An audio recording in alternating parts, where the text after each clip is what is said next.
Hey, it's just AC Ray, and I'm here shining light on thought-provoking topics that we need to get social about. And on today, I'm going to tackle the topic of talking about our vision for 2019. I want to welcome you. Thank you so much, Mia, for coming on. Blessings to you. Hey. I want to make sure I got this title right. Not too sure if I do or if I don't. Okay. Yeah. So here we go. I'm not going to hold you for long, but it's just, I am dedicated to coming on here daily, especially for these 30 days of refocusing and retargeting what we need to be focusing on for 2019. A lot of times people start the new year off, but yet they're unsure. They don't know what to do.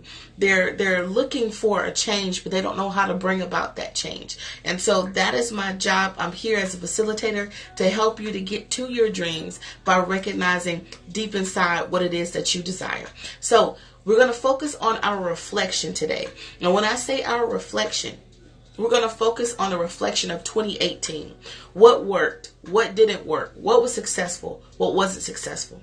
And we're going to look and we're going to expound on that to become and to have the things that we desire to have in 2019 and even forward than that. Okay, so the first thing that I want you to begin to kind of dive deep into is, what is the greatest reflection of yourself that you would like to be? A lot of times we don't have progress because we do not reflect on that which we are. We're constantly living in the past or extremely living in the future, but we're never living in the present of what it is that we are doing, how we are, our reflection in the mirror. A lot of times we walk past the mirror nowadays and we don't even notice our reflection. But to truly stand in the mirror and examine yourself, you will see that there's different things that are there, and you'll begin to notice things that you never ever noticed before.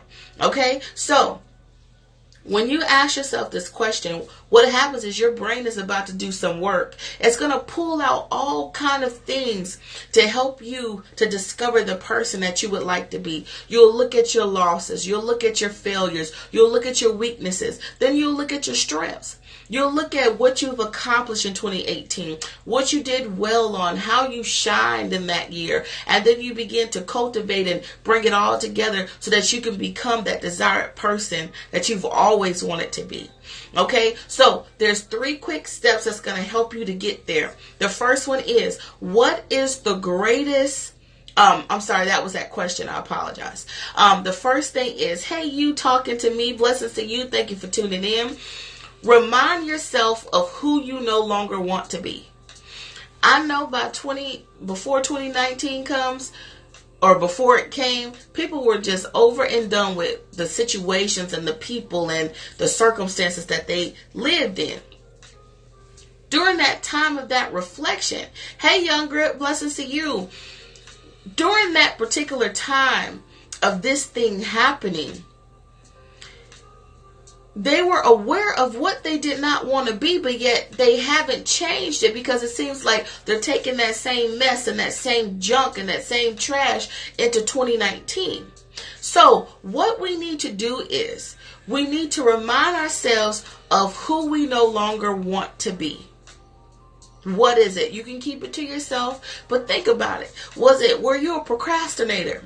Did you waste a lot of time? Were you afraid? Were you in fear so much? Are you tired of living in fear? Are you tired of doubting? Are you tired of giving yourself negative self-talk? Not loving yourself, not taking time out to devote time to yourself to basically reboost your battery? What are you not doing that you could be doing, or that you could have done better? Okay? So after you remind yourself of who you no longer want to be, it leads to the second step, which is to know thyself. Know your habits. Know what makes you tick. Know what makes your mood swing. Know what triggers you. Notice your habits. Those kind of things. And you're going to begin to look at yourself from a higher state. You're not going to look at yourself on the same state of which you are. You're going to begin to be in an observant state. Oh, the reason why I do what I do here is because that happens, or I feel that way, or I've seen that in my life all the time, so that's why I've always responded that way. And then what you're going to do is you're going to reverse it. You're no longer going to be that person because you're in a totally different hemisphere now.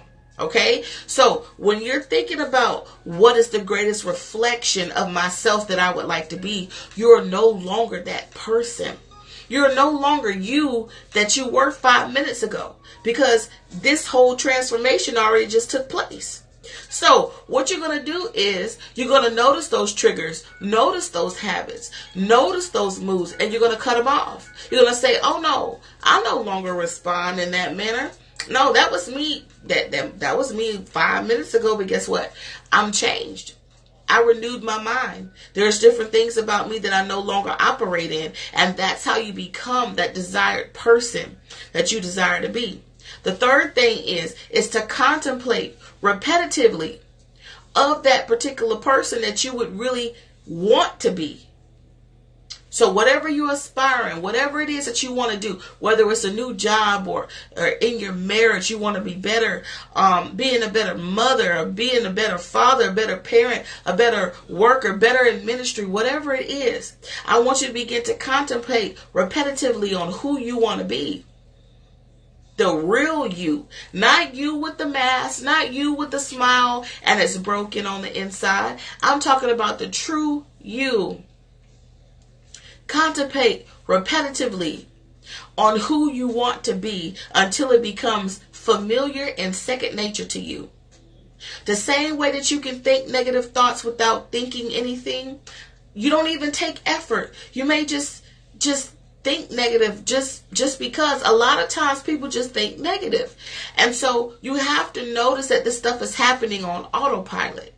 You have to know that this stuff, like when you're driving your car, if you're riding the same route, you're not necessarily thinking all the time about that route because you've done it so much. And that's the same way with life. We've done some of the similar things over and over and over and over that it's become a habit. It's become second nature to us that we no longer are conscious to those destructive ways, those destructive thoughts, those destructive habits that has become our normal.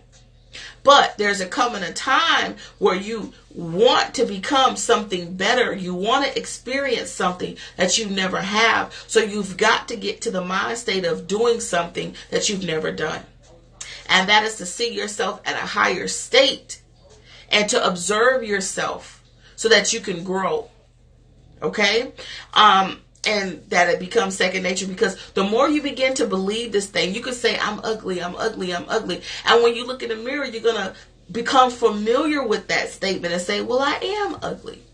Because you've thought on it so long. You've picked yourself to pieces. So what if you say you're successful? What if you say that you're beautiful? You're fearfully and wonderfully made.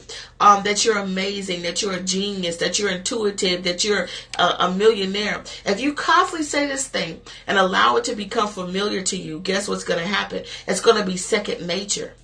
It's going to be, you won't even remember that distant person anymore that used to have low self-esteem, that used to be in fear, that used to be afraid. Okay?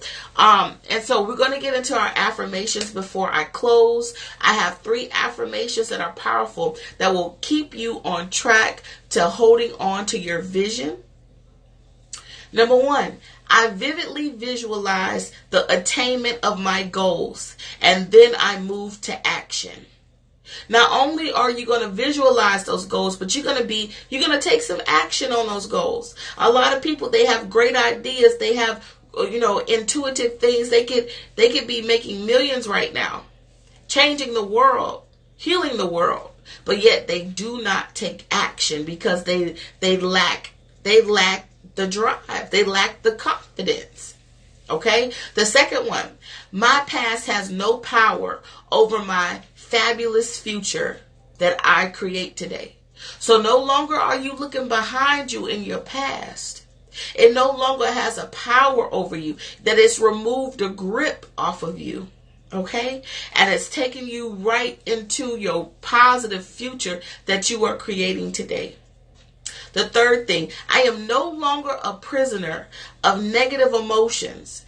I forgive and I release everyone or anyone that has hurt me. It feels great to let go of toxic emotions.